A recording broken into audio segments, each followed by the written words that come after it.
అన్నాడు పోయి బ్యాంకులో. కట్టుకున్నారా లేదా? రైతులు కట్టుకున్నారా లేదా? కట్టుకున్న అందరికి రుణమాఫీ అయిందా? 2 లక్షల పైన అయినోళ్ళకి కాదా? ఏందయా రుణమాఫీ ఎందుకు కాదయా? ఎందుకు రుణమాఫీ అంటే ఇది అయిపోయింది, ఇది కథం అన్నాడు. సరే రైతు బంధు మన కేసీఆర్ ఉన్నప్పుడు సంవత్సరానికి 10,000 రూపాయలు ఎకరానికి 5,000 ఒక 6 నెలలకు 5,000 ఒక 6 నెలలు పంచలు వచ్చేది. దాన్ని ఏం చేస్తామన్నాడు? రైతులకి 15,000 ఇస్తా అన్నాడు. రైతు భరోసా అని చెప్పి దాని పేరు మార్చి రైతు భరోసా చేస్తా అన్నాడు. మరి వచ్చిందా? ప్రతి పంటకు వచ్చిందా? రాలే. ఎందుకు రాలే? ఒక్కసారి ఆలోచన చేయాలా? కాంగ్రెస్ అబద్ధపు హామీ వల్లనే కదా, కాంగ్రెస్ అబద్ధపు హామీ వల్లనే కదా వచ్చింది. కాబట్టి మీరు ఒక్కసారి రైతులు చేసిన మోసం రుణమాఫీ విషయంలో కానీ లేదా రైతు బంధు విషయంలో కానీ ఘోరాతి ఘోరమైన మోసం జరిగింది. రైతు ఎవరైనా చనిపోతే దశదిన కర్మ లోపల 5 లక్షల రూపాయలు ఇంటికి వచ్చాయి కేసీఆర్ హయాంలో. కానీ ఇవాళ రైతు బీమా ఎగ్గొట్టారు. రైతు బీమాకి రామ్ రామ్ పలికారు, రుణమాఫీకి రామ్ రామ్ పలికారు, రైతు బంధుకి రామ్ రామ్ పలికారు. ఇవాళ ఏమన్నా మాట్లాడితే ఇంకా అదనంగా పాత రోజులు వస్తాయి, కాంగ్రెస్ రోజులు అన్నారు. పాత కాంగ్రెస్ రోజులు అంటే ఏంటంటే యూరియా కట్టల కోసం మనం చెప్పులు పెట్టుకునేది, పాత బుక్కులను చెప్పులు పెట్టుకునే గుర్తుందా?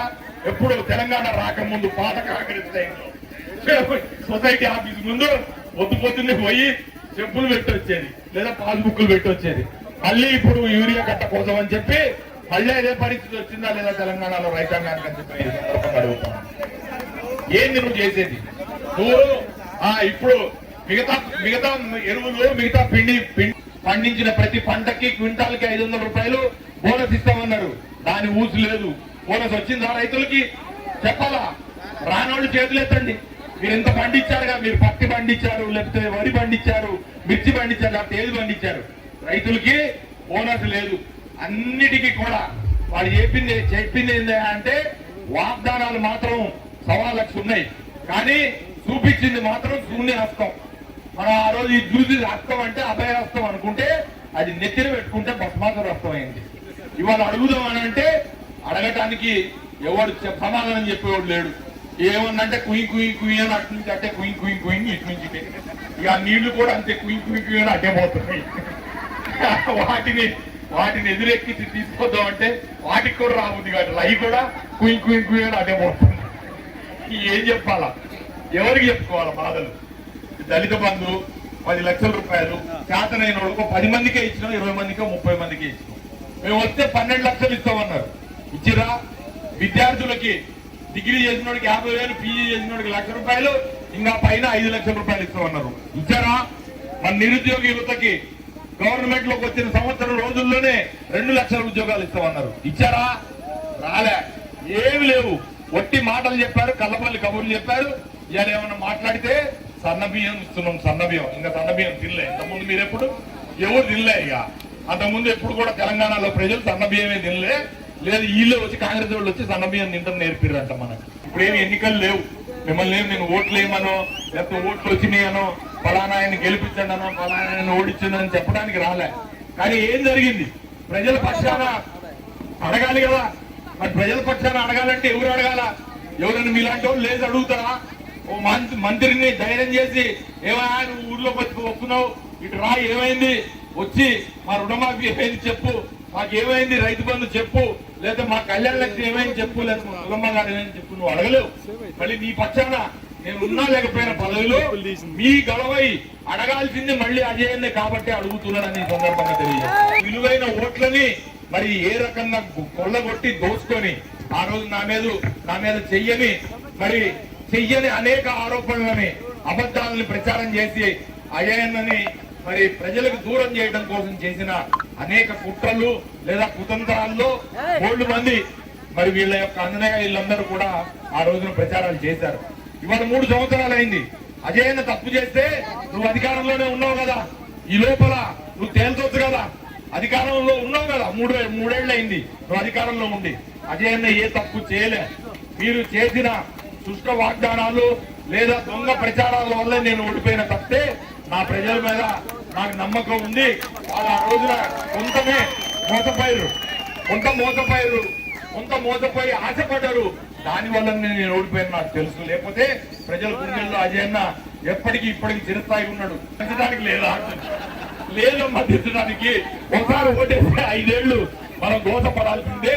అందుకనే మధ్యలో దించే సిస్టమ్ మన దగ్గర లేదు. ఎక్కడో వేరే దేశాల్లో ఉంది కానీ మన దగ్గర లేదు. అంటే ఒక సినిమా సపోజ్ కొత్త సినిమా వచ్చింది, మీరంతా మంచిగా టికెట్లు కొనుక్కొని కుటుంబ సభ్యులు మొత్తం పోతారు. ఇంటర్వెల్ నుంచి బయటికి రాలేము మనం. ఒకసారి సినిమా బొమ్మ పడ్డదంటే 5 ఏళ్ళ సినిమా నడుస్తూనే ఉంటది. నీకు ఇష్టం ఉన్నా లేకపోయినా దీన్ని భరించాల్సిందే. అందుకని ఈ కాంగ్రెస్ సినిమా మనకి ఘోరమైన అక్రమ సినిమా అయినా కూడా మీ అందరికి కూడా భరించక తప్పట్లేదు. కాబట్టి ఇంకో 2 ఏళ్ళు మనం ఓపిక పట్టాలా. కానీ మధ్యలో ఎప్పుడైనా ఏదైనా ఎన్నికలు వస్తే మంచిగా సౌమ్యుడు మంచోళ్ళు అంటాడు శంకర్ని గుద్ది మరీ మంచిగా గెలిపించుకున్నారు. మీ లోపల ఉన్న కథ ఏందనేది ఆ రోజు తెలుసుకున్నాం. ఇంకా మళ్ళా ఒకవేళ వాళ్ళు పెడితే గిడితే రేపు ఎంపీటీసీ ఎన్నికలు వస్తే కూడా ఈ ఎంపీటీసీ కూడా మంచుకొండ, శివాయిగూడెం, పువ్వాడ్ నగర్ ఇందులో ఉన్న మొత్తం అందరూ కలిసి కూడా మళ్ళీ కూడా ఎంపీటీసీని గెలిపించుకుందాం. నేను ఒక్కటే చెప్తాను, మీ అజయన్నకి పదవులు అవసరం లేదు, లేదా పైసలు అవసరం లేదు. ఇళ్ళకి వచ్చి రాజకీయాల్లోకి వచ్చి మస్తు పైసలు పోగొట్టినా నేను. ఎన్ని పైసలు పోగొట్టినంటే అన్ని పైసలు పోగొట్టినా. నాకు దాన్ని అన్ని లేదు. నాకు పైసల కోసం నేను రాజకీయాల్లోకి రాలే. ఈ ప్రాంత వాసిగా, ఇక్కడ పుట్టి పెరిగినోడిగా, ఇక్కడ చదువుకున్నోడిగా, ఖమ్మంలో పుట్టి పెరిగినోడి కాబట్టి చదువుకున్నోడి కాబట్టి ఈ ప్రాంతానికి ఏదో ఒకటి చేయాలనే ఉద్దేశంతో ఉన్న కొద్దో గొప్ప నాకున్న చదువుతోనో లేకపోతే ఇంకోటో ప్రజల ఆశీర్వాదంతో 2 సార్లు ఎమ్మెల్యే, ఒకసారి కేసీఆర్ ఆశీర్వాదంతో మంత్రిగా అయ్యి ఎవరు చేయలేనంత అభివృద్ధిని రఘునాథపాలెం మండలంలో చేసి 200 కోట్ల రూపాయలు ఒకే టైంలో తీసుకొచ్చి ప్రతి గ్రామానికి road, single road, double road, 6 రోడ్లు లింక్ ఉంటారు.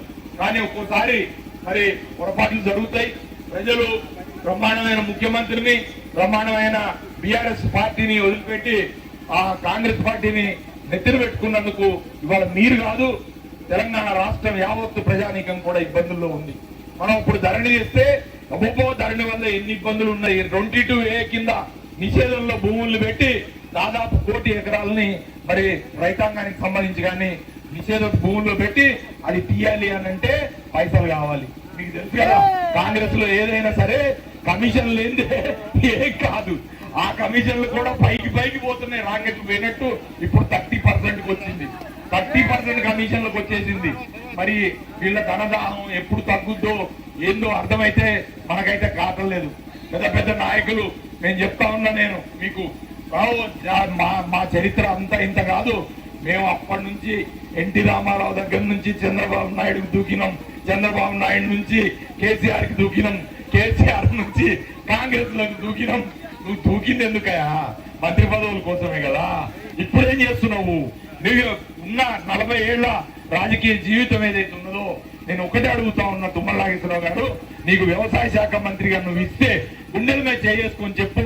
ఇవాళ ఏ గ్రామంలోకైనా వచ్చి నువ్వు వ్యవసాయ మంత్రిగా అవ్వటం వల్ల ఏ రైతుకైనా సరే లాభం ఒనగూడిందా అని నేను అడుగుతా ఉన్నా. లేకపోగా బ్రహ్మాండమైన సీతారామ ప్రాజెక్టు మనం తీసుకొచ్చి 9,000 కోట్ల రూపాయలు ఆల్రెడీ ఖర్చు పెట్టినాం. ఇంకొకసారి మనం పదవిలోకి వచ్చి ఉంటే, మనం ఒక్కసారి మన గవర్నమెంట్ వచ్చి ఉంటే రఘునాథపాలెం మండలంతో సహా అన్ని కూడా పారాయి. కానీ వాళ్ళ ఒట్టి తుతుంబర్ మాటలు, తుపేల మాటలు చెప్పుకుంటా, అబద్ధాలు చెప్పుకుంటా అక్కడి నుంచో ఇక్కడి నుంచో ఇట్లా పోసినవని అందులో పూజలు అల్లుడు